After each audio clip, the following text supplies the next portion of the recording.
Namaste and good evening. I basically would like to consider myself as an apolitical person. But then long ago when I was in college, and I still distinctly remember my political science teacher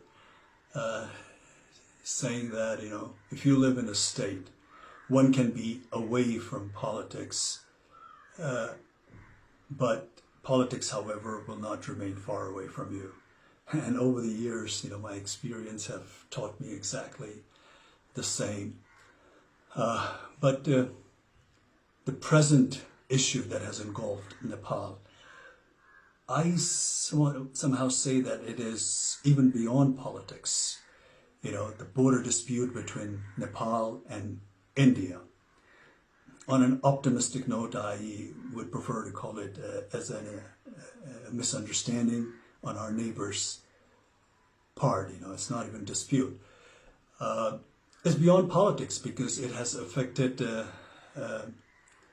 all of us. It has struck the raw emotional chord of every Nepali like myself, irrespective of our backgrounds, of our ethnicity, political affiliation, or religious belief for that matter. And after this incident, most Nepali feel that their pride has been scarred heavily, and the very foundation of being a citizen of an independent, sovereign nation has been, heavily shaken. And this, of course, as you can see from the development of the current situation, is absolutely unbearable and simply unacceptable. Because, you see, this is a nation shaped by the distinguished gallantry exhibited by our forefathers, with the support of Nepali people of all backgrounds, all ethnicity. And I do not say that, in our history and in the past, that we haven't displayed any weaknesses or compromises, but whatever sacrifices we have made in the past has been for one and only one reason, and that is to preserve and retain our independence and sovereignty. Therefore, the present landmass that we call Nepal has not been shaped without paying a price. Therefore, the territory of Nepal is something that the population of this nation, under no circumstances, are willing to compromise. And it's not a big deal, because I'm sure India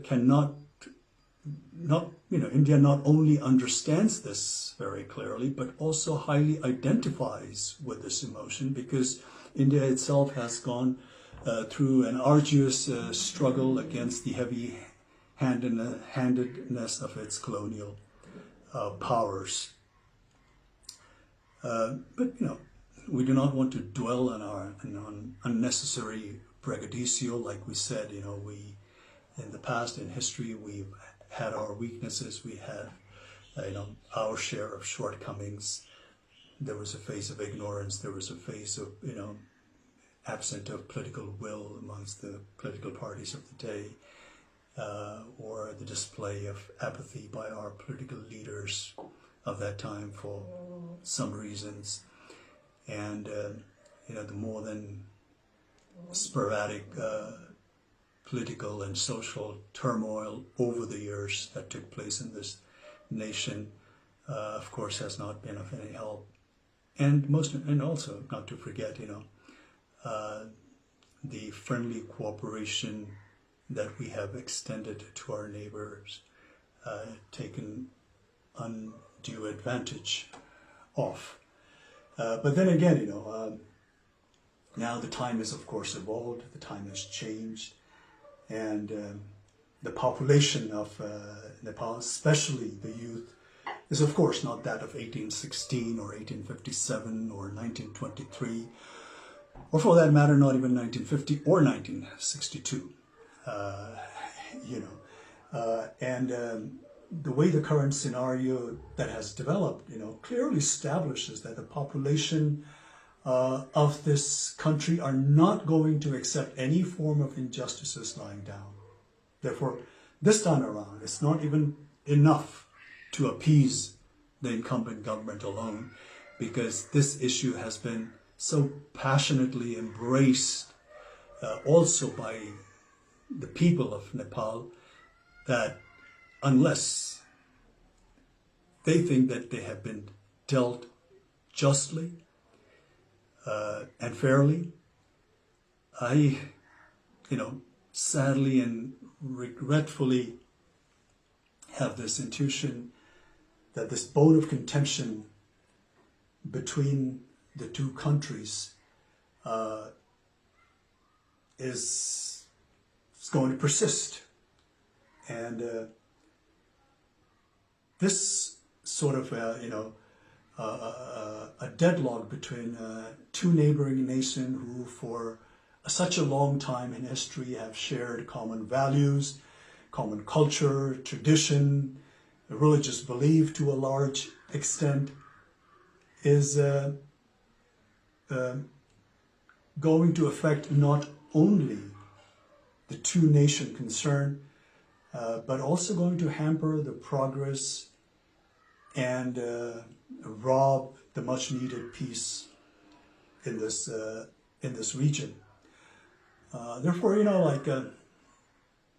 in recent news, when I hear that, when India cries wolf vehemently, denouncing China, not showing respect to the sovereignty of India, and proclaims how China does not care for India's national or territorial integrity, it just seems like a case of pot calling the kettle black. And and India, for no doubt, India today is being a powerful country, not only of this region, but also a force that is to be recognized and respected globally, needs to project or show some kind of magnanimity befitting the stature of such a nation, especially when it comes to its friendly neighbors. But Nepal basically only wants fair deal based on fact and statistics. It is only demanding to have what truly belongs to her, not more, not less. Nepali people will always want cordial, lasting relations with India. Whenever Indian government had extended some warmth of friendship, Nepali people have always reciprocated with open heart. I recalled the very first visit of Right Honorable Prime Minister of India, Mr. Modi, to Nepal as a Prime Minister. And the warmth and the fraternal affections and the goodwill was so infectious that Modiji stepped out of his motorcade and went amongst the elated bystanders, to the bewilderment of 3 or 5 layers of security that was provided to him. The crowd not only spontaneously cheered and showered him with all kinds of praise, but treated him like a rock star. And to be honest, to be frank, I have yet to see that kind of reception meted out to our own leaders so spontaneously and voluntarily by the crowd of Nepal. But then again, unfortunately, the exhilaration met with an untimely death when Prime Minister Modi's government imposed trade blockade during the aftermath of 2015 devastating earthquake. This has left a deep wound, at least to this generation of Nepali people. Therefore, time and again, this untimely blockades and with lopsided treaties and agreements and unresolved border disputes and not to mention taking advantage of the weakness of our political leaders, has a repercussion of which, befalls this nation and its people. Therefore, the current step that India has taken vis-a-vis Limpiadhura and Lippu Lake has in some way come as the last straw on the camel's back. It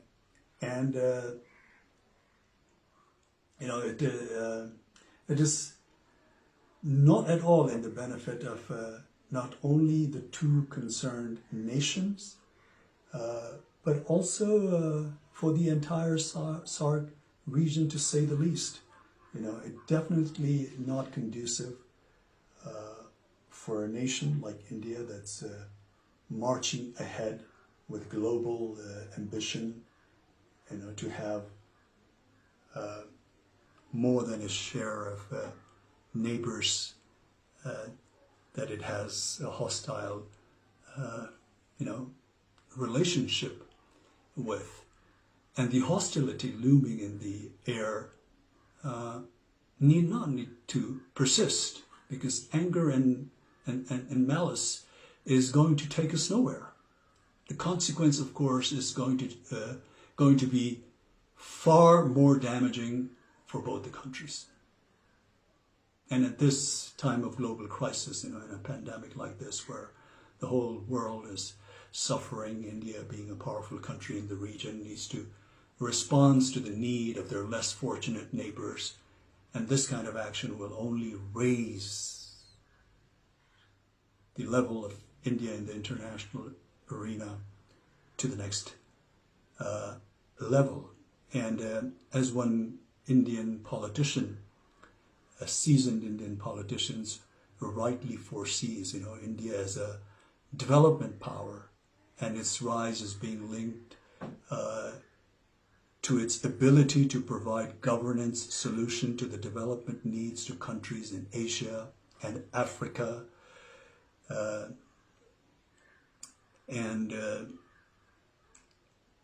Also, just recently I was fortunate enough to hear the Prime Minister of India, Mr. Modi's address to his nation. I think it was on the occasion of Buddha Jayanti, and he said something like, I would like to roughly quote what he said. He said, we should always work with a sense of service only. When there is compassion, sympathy, then these feelings make us so strong that one can overcome the biggest challenge. So we here in Nepal only wish that Mr. Modi would overcome this challenge, not just with compassion and sympathy. Of course, we need that, but with all fairness and a good dose of empathy. Because we here in Nepal take the border, like I said, misunderstanding on an optimistic note, on the Indian part, with great deal of regret, and ask to return what is justly belongs to Nepal. All the historical evidence clearly points out, proves that Limpiadhura and Lippu Lake region is in all fairness part of Nepal. Therefore,